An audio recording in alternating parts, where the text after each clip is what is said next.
Merci Monsieur le Président, Madame la Ministre, mes chers collègues. Cet amendement vise à traduire en actes un engagement stratégique majeur de la France, le renforcement de la coopération industrielle avec l'Ukraine dans le cadre de l'accord de défense signé le 16 février 2024.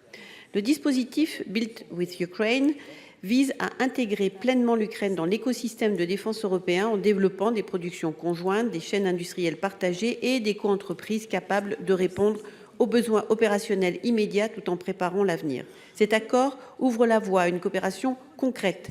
Investissements croisés, production localisée, maintenance et fabrication en commun d'équipements et de munitions prioritaires. D'autres partenaires européens ont déjà franchi ce cap. L'Allemagne, par exemple, a engagé des coopérations industrielles structurées avec l'Ukraine, allant jusqu'à la création d'entreprises conjointes et à la mise en place de lignes de production de drones sur son territoire. Elle s'inscrit ainsi dans une stratégie industrielle assumée, tournée vers la durée et la montée en puissance capacitaire. La France ne peut pas rester en retrait de cette dynamique. Notre amendement vise donc à réaffirmer et surtout à opérationnaliser cette ambition, faire de l'accord franco-ukrainien un levier de coopération industrielle réelle au service de la base industrielle et technologique de défense française et du renforcement de la défense ukrainienne aujourd'hui et européenne demain. Nous avons désormais les cadres, il nous appartient de les mettre en œuvre pleinement. Merci. Quel est l'avis de la commission, monsieur le rapporteur? Le présent amendement prévoit la mise en place d'un partenariat industriel avec l'Ukraine dans le domaine de la défense. Et comme le rappellent les auteurs de cet amendement, ce dernier était prévu dans l'accord de coopération de défense du 16 février 2024. Il semble donc souhaitable de concrétiser cet engagement mutuel bénéfique. C'est pourquoi la commission donne un avis favorable à cet amendement. Merci, monsieur le rapporteur. Madame la ministre, quel est l'avis du gouvernement?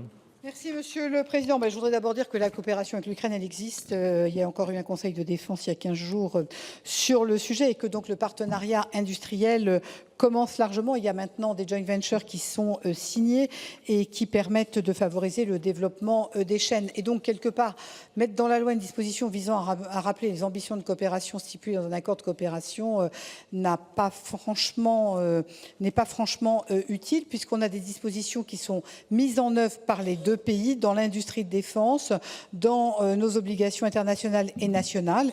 Et donc, c'est la raison pour laquelle je demanderai le retrait, ou sinon un avis défavorable. Très bien, merci Madame la ministre. Je vais mettre Madame Conway-Mouret. Madame la ministre, c'est quand même, je crois, un bon signal pour notre partenaire ukrainien de mentionner son nom et de le répéter dans ce texte qui va sortir.